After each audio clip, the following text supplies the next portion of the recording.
Hi friends, Payel and অগ্নি লাইফে আপনাদের সবাইকে স্বাগত। আশা করি আপনারা ভালো আছেন, যে যেখানে আছেন সুস্থ আছেন, আর আমিও ভালো আছি। তো ভাইয়ের বার্থডে ব্লগটা আবারও আপনাদের কাছে নিয়ে এসে হাজির হলাম।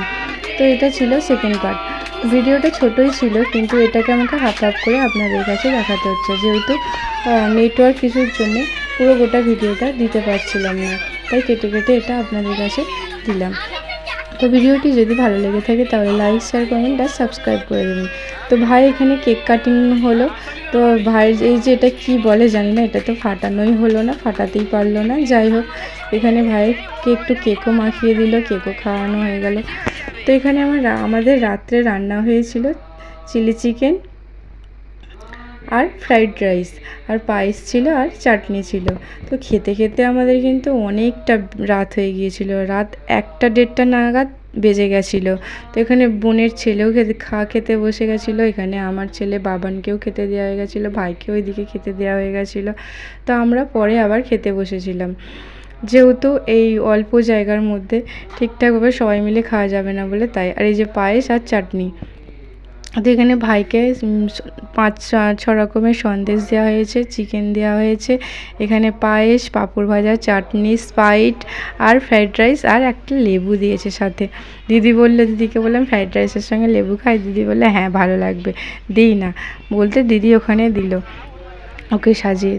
তো এখানে ও খেতে স্টার্ট করে দিয়েছে। আর দেখুন বন্ধুরা, আমার বর এখানে মোবাইল দিয়ে উল্টো পাল্টা বোনের ভিডিওগুলো, বোন বলছে ভালো করে ঠিকঠাকভাবে শ্যুট করে দাও, আর ও ওই রকমভাবে উল্টো পাল্টাভাবে ফোনটাকে নিয়ে টেরামাকা করে শ্যুট করছে। আর বোন বলছে হয়ে গেল আমার ভিডিও দেওয়া, আমাকে আর মনে হয় ভিডিও দিতে পারবো না আমি যেভাবে ভিডিও করছে। এরকম আমার বর ওদের পিছনে লাগছে খেতে বসে। তো যাই হোক, এখানে আমরা রাত্রের ডিনারটা কমপ্লিট করে নিলাম। এখন বাজে 2:30 হবে। আমরা এখানে বাইরে বসে আছি, যেহেতু ভিতরে ভীষণ গরম, থাকতে পারছি না, তাই আমরা রাস্তার মধ্যে বসে আছি। এই যে ভাই এখানে আছে, ভাইকে জিজ্ঞাসা করছি কীরকম লাগছে, গরম কীরকম পড়েছে। ভাই তো একদম বলছে যে যা গরম পড়েছে আর বলিস না, আর পাচ্ছি না। আর আমি এই যে হাত পাখাটা দেখছেন, এই হাত পাখা নিয়ে হাওয়া খাচ্ছি। সবাই বসে আছি, খালি বাচ্চা ছেলেগুলো ভিতরে ঘুমাচ্ছে, বাবা আর আমার বোনের ছেলে, এদিকে দিদিও ঘুমাচ্ছিলো, যেহেতু সারাদিনও কাজ করে আসে। এখানে বোন আর আমি বসে আছি। বসে বসে এত কষ্ট লাগছিল না গরমে, তাই একটু হাওয়া খাচ্ছিলাম আর ভাবছিলাম যে এতটা গরমে কি করে সারাটা রাত কাটাবো।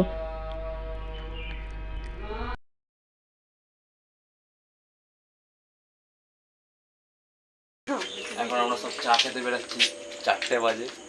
ঠিক আছে, চলো ওখানে গিয়ে দেখা হচ্ছে। এখন বাজে ভোর 4টে, আমরা যাচ্ছি চা খেতে, সারা রাত গরমে না ঘুমিয়ে। তো কী করছি না করছি দেখাচ্ছি আপনাদেরকে, চলুন আমাদের সাথে।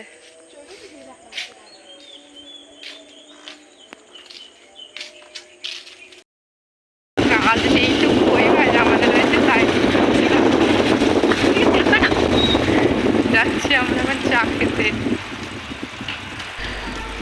ভোরবেলা চা খেতে তো চলে গেলাম, কিন্তু এত সকালে আর আমাদের জন্য কে দোকান খুলবে, তাই দেখলাম সব দোকান বন্ধ। ভোর 4টের সময় আমাদের জন্য আর দোকান খুলে বসে থাকবে চাওয়ালা, তারা আর খেয়ে দিয়ে কাজ নেই।